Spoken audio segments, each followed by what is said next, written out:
ঈদের পরদিন থেকেই মেয়েদের জাতীয় বাবার বাড়ি দিবস শুরু হয়ে যায়। তো এই দিবস পালন করার জন্য আমরা একেবারে আন্ডা বাচ্চা সহ চলে গিয়েছিলাম আম্মু আপুর বাসায়। আর এই আন্ডা বাচ্চাগুলা যেখানে যায় সেখানে তো ঝড় তুফান উঠায় ফেলে। তো এই ঝড় তুফানদের পাশ কাটিয়ে একটু কিচেনে চলে গেলাম আম্মু কি করে দেখার জন্য। তো গিয়ে দেখলাম যে আম্মুর কাটাকাটি মোটামুটি কমপ্লিট। ওদিকে গরুর মাংস চুলায় বসিয়ে দিয়েছে, কারণ গরুর মাংসটা হতে তো বেশি সময় লাগে, ওটা একটু আগে বসিয়ে দিলেই ভালো হয়। এদিকে ইলিশ মাছটা আম্মু কেটে ধুয়ে পরিষ্কার করে আমাকেই বলল যে তুই রান্না কর, তোর শ্বশুর আসবে যেহেতু, সে যেভাবে খেতে পছন্দ করে ওভাবেই রান্না কর। যেহেতু আমার শ্বশুর সরিষা ইলিশ খেতে পছন্দ করে তাই আমি আম্মুকে বললাম যে আম্মু সরিষা ইলিশই করি।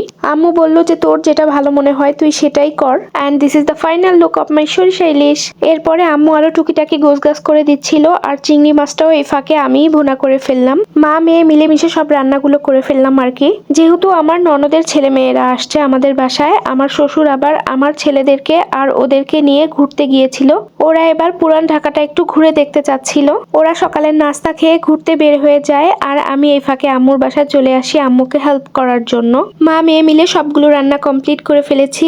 যেহেতু আমার শ্বশুর মাছ ভাত খেতে চেয়েছিল তাই তার জন্য করলা ভাজি, ইলিশ মাছ, কই মাছ, চিংড়ি মাছ, মুরগির মাংসের পাতলা ঝোল আর ডাল করা হয়েছিল।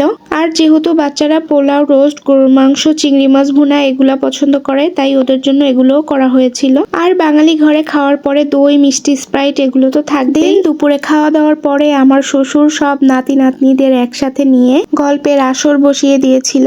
সবাই মিলে খুব সুন্দর একটা দিন কাটলো, কিন্তু সবকিছুর মধ্যেও একটা অপূর্ণতা ছিল, আর সেটা হলো আমার আব্বু ওই দিন বাসায় ছিল না। এমার্জেন্সি একটা কাজে আব্বুকে গ্রামের বাড়িতে যেতে হয়েছিল, আর আব্বুকে ছাড়া সবকিছু কেমন জানি ফাঁকা ফাঁকা লাগছিল। আব্বুর অনুপস্থিতি প্রতিটা সেকেন্ডে সেকেন্ডে আমি ফিল করছিলাম।